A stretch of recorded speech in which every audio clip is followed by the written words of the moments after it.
Yung mga sir, bali ito, lakas ng ulan ngayon mga sir, saka may kasamang hangin, yan. Bali may pumunta sa akin ngayon mga sir, ngayong hapon, Toyota Corolla na Love Life. Yan. Bali ang problema ni sir ayan, yung RPM niya nag-stack up, nakapirmi na lang sa 1 kahit panda rin yung sasakyan sa pag-iop, nakapirmi lang talaga siya sa 1 na yung sa RPM niya.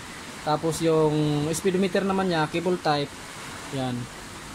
Bali, ang problema nitong speedometer ni sir, napalo lang daw hanggang 40. Hindi naman daw malikot. Kaya lang hanggang 40 lang yung palo. Tapos nakita ko dun sa kable niya, dito sa nakasalpak dito, yun ang may problema. Yan.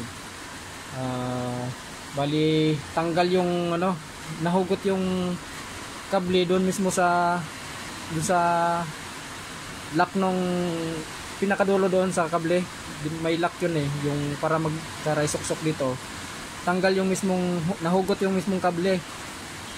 Yun. Naiwan na nga lang dito eh. Hindi ko na na-video kanina mga sir kasi lakas ng ulan. Eh wala namang bubong yung ano, yung pinaparkingan ng sasakyan. Wala kasi akong shop. Kaya minabadali ko na ng baklas. Lakas ng ulan tsaka yung hangin.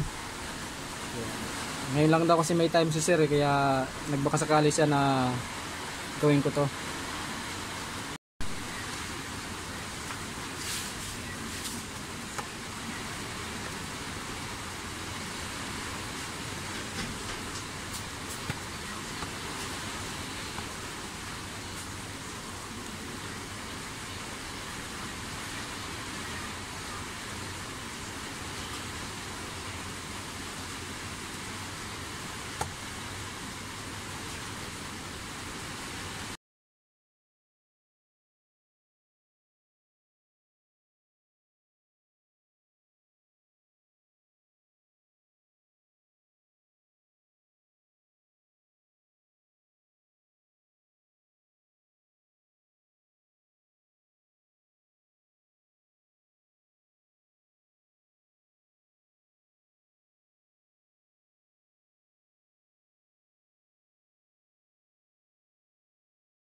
Kaya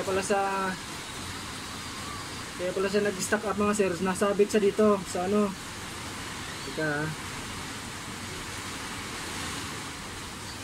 Nakita niyo ito mga sir, itong tornilyo na ito, maliliit. Yan, dalawa. Yung isang tornilyo, nakaangat siya. Natama yung needle. Yan. Yung needle, nakapatong na lang siya sa ano, dito sa ulo ng tornilyo. Yan. Kaya siya tumigil. Dito siya nag-stack up, hindi na siya bumaba. Siguro ginalaw ng ibang, kasi nakaangat eh, oh. Hindi ko alam bakit nakaangat yan. Yung isang tornilyo maliit nakaangat. Pero nasunog din mga sir yung kapasitor, kapalitan ko. Yan, dalawa.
Ayos na mga sir, bali bago na lahat ng kapasitor.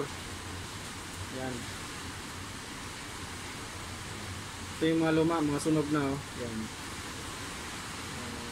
Tsaka na ko na rin mga sir yung isang tornilyo maliit kung saan sumabit yung yan. Hindi na siya nasabit.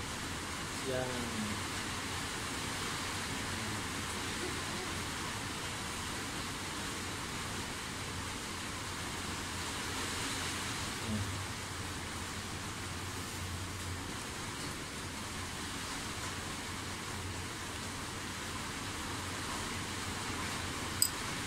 Basta mga sir, ko na to para may salpak na kasi lakas na ng ulan para makauwi na rin si sir.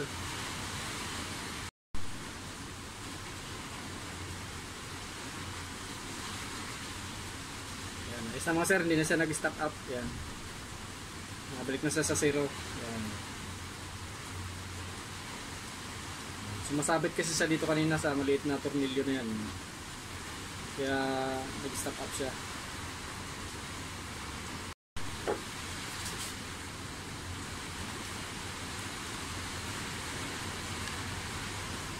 Grasahan ko na rin tong yung lihisan ko na rin yung speedometer gauge para sigurado.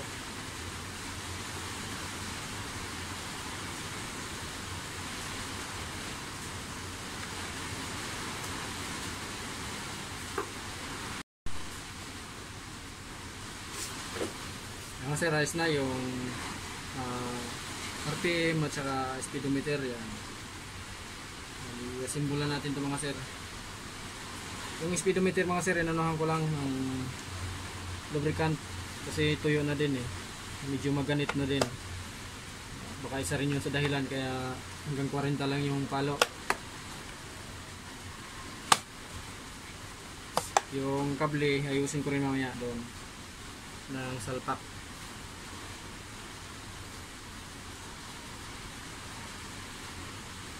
Mga sir, isalpa ko na ito sa sasakyan. Yung mga sir, bali ayos na yung yung RPM gauge ni sir, tapos yung sa speedometer ni sir may problema talaga sa kable. Finish drive na namin. Ayun, babalik na lang si sir bukas para doon sa speedometer kasi bibili na lang sa ng bagong kable.